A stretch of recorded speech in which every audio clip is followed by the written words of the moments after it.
ගිය 22 වෙනිදා අර රුස්ටි කියන තරුණයා අත්අඩංගුවට ගත්තා ස්ටිකර් එකක් ගැහුවා. මොකද්ද?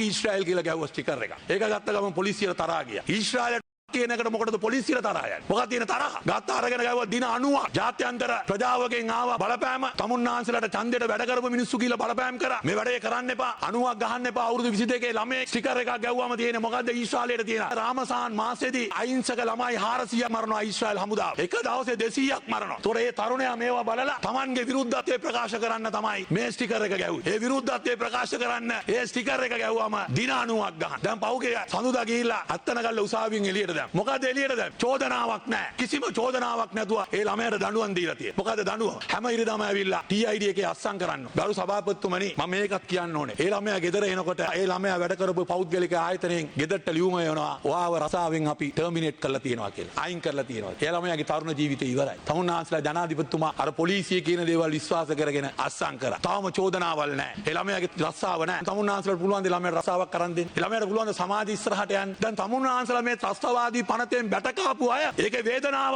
දැනිච්ච කට්ටිය අද ඒ ළමයාට රස්සාව නැහැ. අද ඒ ළමයා ගන්නෙ නැහැ. ජොබ් එකට යන්න බෑ. ඒතර අද චෝදනාවක්වත් නැහැ තාම. ඒ චෝදනාව ඉදිරිපත් කරගන්නත් බැලුවා දඬුවම් කරලා තියෙනවා ඒ ළමයාට. ඒ විතරක් නෙමෙයි. ඊළඟට ගරු නියෝජක කතානායකතුමනි අර ඒරාවුරුවල පලස්තීනයට සහයෝගය දුන්න ලියලා කවියක් ලිව්වයි කියලා ඒ ළමයාව පොලිසියට ගෙනල්ලා කට උත්තරයක් ගන්න. ඊළඟට මේ උද්ඝෝෂණය කරන්න ගිය සෙනසුරාදා ඒක සංවිධානය කරපු එක්කෙනාගේ ගෙදරට අපරාධ පරීක්ෂණ දෙපාර්තමේන්තුවෙන් ගිහලා අහනවා කෝ ස්ටිකර් කියනවාද කියලා. ස්ටිකර්ස් කියනවාද කියලා. මොකද කට උත්තරේ? නියෝජක කතානායකතුමනි CCTV එකට ගෙනල්ලා අහන කතාව මොකද්ද? ඇයි ඔබතුමාලා නෙතන්යාහුට ත්‍රස්තවාදී කියලා කියන්නේ? ඇයි මේ පලස්තීනේ ළමයි මරුණම මේ උද්ඝෝෂණය කරා? කවුද අහන්නේ? මේ තමුන්නාන්සලගේ පොලිසිය. එක්කෝ ඒ පොලිසියට වැඩමුළුවක් කරන්න. අපේ ඉන්න සභානායකතුමා පලස්තීන සහයෝගිතා ව්‍යාපාරේ සභාපතිවරයා. මම එතුමාගේ උපසභාපතිවරයා. අපි ඔක්කොම නලින්ද අපි ඔක්කොම එකට පලස්තීන වෙනුවෙන් පෙනී හිටියේ. ඔයයි මමයි එකට පෙළපාලි ගියා. මොකද්ද මේ කරන පොලිසිය කරන පිස්සු වැඩේ? අද ඊශ්‍රායල් ජාතිකයන් ඉන්නවා මේ රටේ. ඔබතුමා මේ පාර්ලිමේන්තුවේ කතා කරලා කිව්වා විසිට් වීසා වලින් ඇවිල්ලා ව්‍යාපාර කරනවා.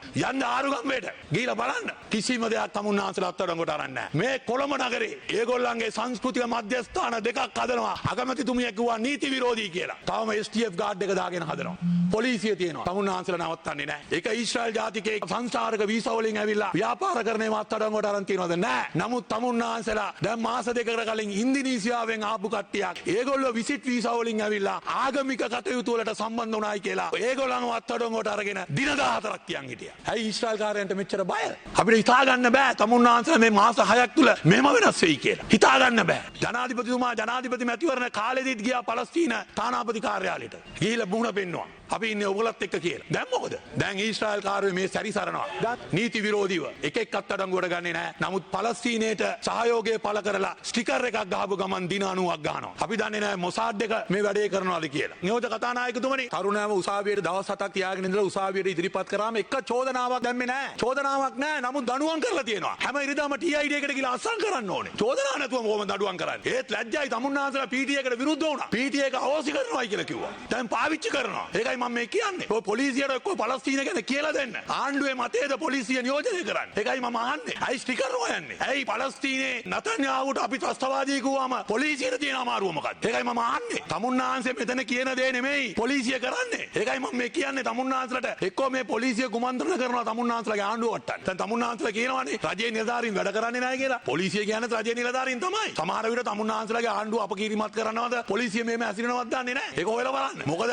නලින්ද ඇමතිතුමා කිසිම ආණ්ඩුවකදී පලස්තීනය සම්බන්ධයෙන් මෙහෙම ප්‍රශ්නයක් ආවේ නැහැ. මහින්ද රාජපක්ෂගේ ආණ්ඩුව තිබුණා, රනිල්ගේ ආණ්ඩුව තිබුණා, ගෝඨාගේ ආණ්ඩුව තිබුණා, මෛත්‍රීගේ ආණ්ඩුව තිබුණා, ඊට කලින් ප්‍රේමදාසගේ ආණ්ඩුව තිබුණා. ඒ කිසිම දෙයකදී පලස්තීනය වෙනුවෙන් පෙනී හිටින එක ඒක නවත්තන්න කවුරුත් ඉස්සරහට ආවේ නැහැ. නමුත් තමුන්නාන්සලගේ පොලිසිය ගෙවල් වලට කඩාපනිනවා. අරගෙන ගිහිල්ලා අහනවා නෙතන්යාහුට ත්‍රස්තවාදියා කියන්නේ කොහොමද? ඇයි පලස්තීනයේ ළමයි මරුණම තමුන්නාන්සලට තියෙන ප්‍රශ්නේ මොකද්ද කියලා අහනවා. ඒකයි මම මේ අහන්නේ. තමුන්නාන්සලා හොයන්න. අර ළමයාට කිසිම චාර්ජ් එකක් නැතුව දඬුවම් කරලා තියෙන්නේ. ඊළඟට දැන් තමුන්නාන්සලා ඒ ළමයාට දින 90ක් ගැව්වා. ඊයේ පිල්ලයාන්ව ඇල්ලුවානේ. දින කීයද? පැය 72යි. ඩීෝ. ඒක මොකද චෝදනාව? පැහැර ගැනීම. අර ළමයාට තියෙන මොකද චෝදනාව? ස්ටිකර් එක ගහපු එක. කොහොමද නීතියේ දෙපැත්ත? පිල්ලයාන්ට පැය 72යි ඊශ්‍රායල් කියපු ළමයාට දින 90යි. එහෙම කොහොමද වෙන්නේ? එහෙම වෙන්න විදියක් නැහැ. ඒකයි මම කිව්වේ පොලිසිය හැසිරීම ගැන බලන්න. පොලිසිය අනවශ්‍ය විදියට පලස්තීනයේ සම්බන්ධව කටයුතු කරන අයව ඒගොල්ලන්ව දිගට හරි තුමා උත්තර දෙන්නේ මම දන්නවා මට ප්‍රශ්නයක් නැහැ. මම කියන කතාව ඔක්කොම ඇත්ත. ඒ ළමයාට චාර්ජ් එකක් දාලා නැහැ. ඒ ළමයාට දාලා තියෙනවා නිර්දේශ ටිකක් දීලා තියෙනවා හැම ඉරිදාටම එන්න කියලා. චාර්ජ් එකක් නැතුව. ඒකයි මම මේ කියන්නේ චාර්ජ් එකක් නැතුව කොහමද? ඒ ළමයාව ගත්තේ විමර්ශන කරලත් නෙමෙයි. පොලිසිය කියන්නේ බොරු. ඒ ළමයාව ගත්තේ සිකර් එක ගහපු ගමන් අත්අඩංගුවට ගත්තා. කිසිම විමර්ශනයක් කරේ නැහැ. ඒ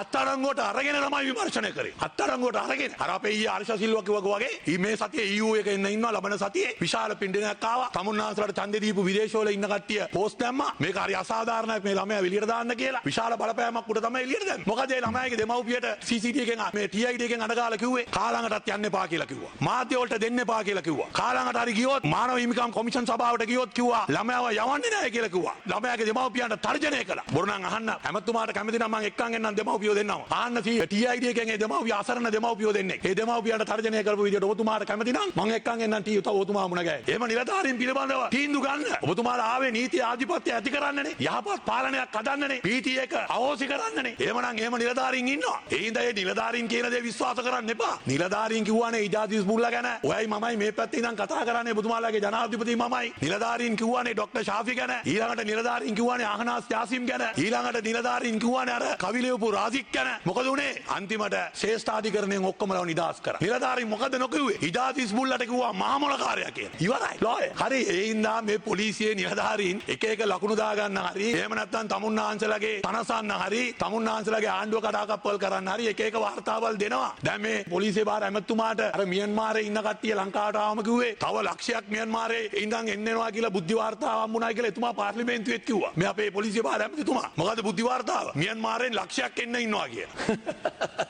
ලක්ෂයක් කියලා කියන්නේ බෝට්ටු කීයක්ද? එතුමා කිව්වා ඒ බුද්ධි වාර්තාව. ඉතින් අපි දන්නවනේ බුද්ධි වාර්තාවල් සාරාන්ගේ වැඩේදී දීපු බුද්ධි වාර්තා ඒ ඔක්කොම අපි ඔයයි එකට විවාද කරානේ මේ පැත්තේ ඉඳගෙන. දැන් මේ පැත්තට ගිය ගාම එක පාටම පොලිසිය කියන දේවල් විශ්වාස කරන්න එපා. හරි? ඔයගොල්ලෝ මේ පැත්තේ ඉඳලානේ මේ පැත්තට ගියේ. ඔයගොල්ලෝ මේ පැත්තේ මම ඉවර කරන්න. මේ පැත්තේ ඉන්නකොටනේ පොලිසිය දේවල් දන්නේ.